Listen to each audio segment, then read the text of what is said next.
Olá pessoal, seja bem-vindo a mais esta aula e hoje eu vou mostrar para vocês um gatilho muito importante ali que a gente pode utilizar inicialmente, tá? Para a gente capturar as nossas informações através de um formulário, beleza? Então voltando aqui para a nossa tela do N8N, a gente tem aquele webhook que a gente tinha configurado, tá? A gente pode vir aqui, selecionar com o mouse, deletar, salvar. Então depois aqui que a gente apagou o nosso webhook, a gente pode vir aqui e adicionar um trigger chamado N8N Form, um node na verdade, tá? Porque esse aqui por padrão é node e o que tiver dentro dele são triggers e actions. Então a gente vai utilizar aqui a trigger onNew N8N Form Event, tá? Que é basicamente um formulário que o N8N disponibiliza ali padrão para utilizar ali, beleza? Então, a gente consegue aqui colocar ali no form title o título. Então aqui eu vou colocar aqui como solicitação de pedidos. E aqui a gente vai colocar formulário para solicitação de pedidos. Vou dar um zoom aqui para ficar mais fácil, tá? Solicitação de pedidos. E aqui dentro dos Forms Elements, a gente tem os elementos que o usuário vai preencher, tá? Então, ali são os campos que o usuário vai preencher dentro do nosso formulário, beleza? Então, aqui, a gente pode adicionar ali um campo de título, para o que ele quer, né? Então, aqui a gente tem Field Name, que é o nome do campo. Element Type, qual é o tipo dele? O tipo dele padrão aqui é Text, tá? Placeholder é esse texto de fundo. Então, eu vou colocar aqui, digite a solicitação, o título da solicitação de pedido. Do pedido, tá? Só para ele saber que é o título ali, beleza? Required Field, basicamente o campo obrigatório.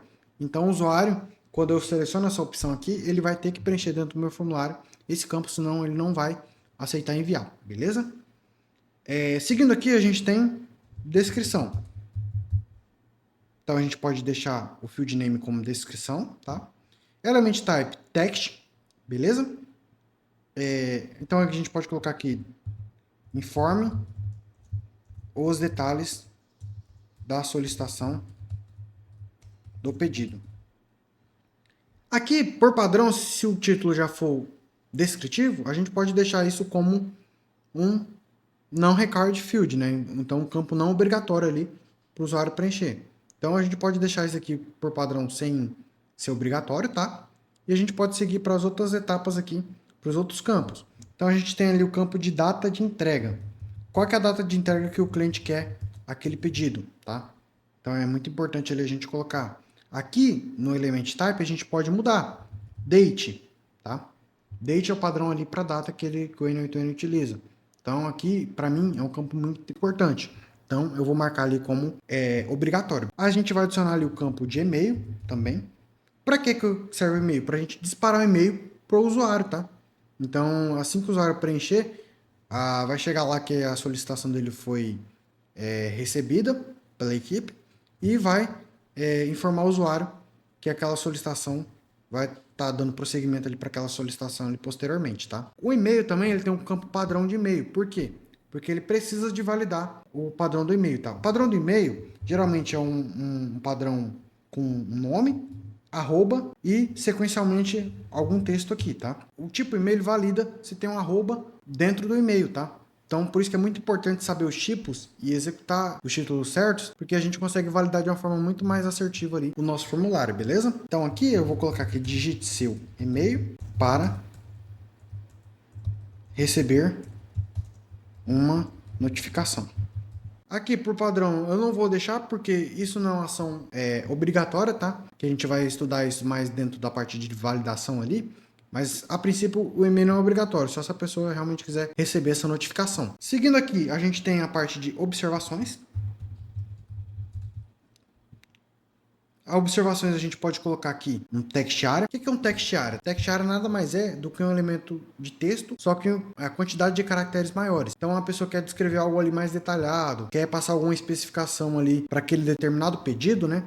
A gente pode utilizar esse campo ali para o usuário preencher as informações que ele quiser ali dentro do formulário, beleza? Coloca aqui form as suas observações.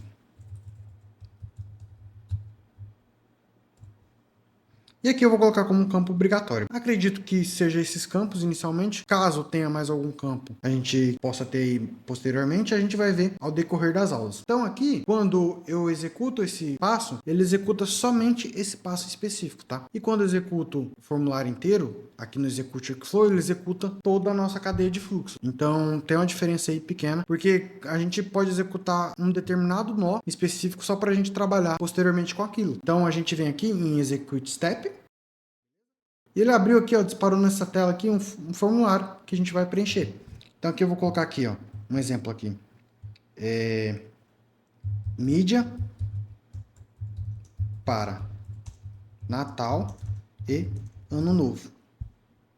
Quero uma mídia para Natal e Ano Novo para postar no meu Instagram.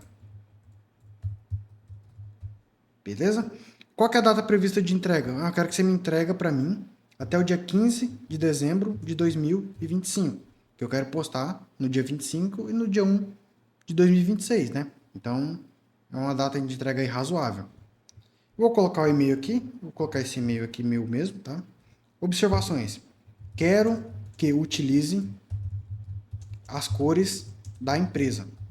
Então, a observação do cliente é uma exigência do cliente, então a gente vai atender. Quando eu dou um submit aqui, o nosso formulário chegou as informações aqui, ó, através de um JSON. JSON nada mais é do que esse formato estruturado de dados, que a gente tem um objeto entre chaves aqui, ó, e os campos com chave valor. O título é uma chave, a descrição aqui do título é um valor. Aqui a descrição aqui embaixo, aqui o campo descrição é uma chave, a descrição que ele passou aqui é um valor, e assim por diante. Então, esse padrão de chave e valor denota ali o formato JSON, tá? É um formato bastante utilizado aí, até mesmo ali para questões de parametrização de inteligência artificial também. É muito interessante utilizar essa ferramenta, tá? E a gente vai ver na próxima aula como que a gente formata esses dados de uma forma que a gente consiga enviar para os nossos próximos nós ali de planilhas do Trello para gerenciar o nosso fluxo Kanban, tá? Então a gente tem essas informações padrões aqui, que ela vem dentro de um array. E dentro de um array tem um objeto aqui de informações que a gente coletou ali do nosso formulário. Espero que você tenha compreendido sobre como funciona esse nó ali do Form Submission, do próprio N8N. Na próxima aula a gente vai ver a etapa de normalização de dados dentro do nosso fluxo, que é um padrão ali muito importante para ser utilizado dentro das automações. Nos vemos na próxima aula.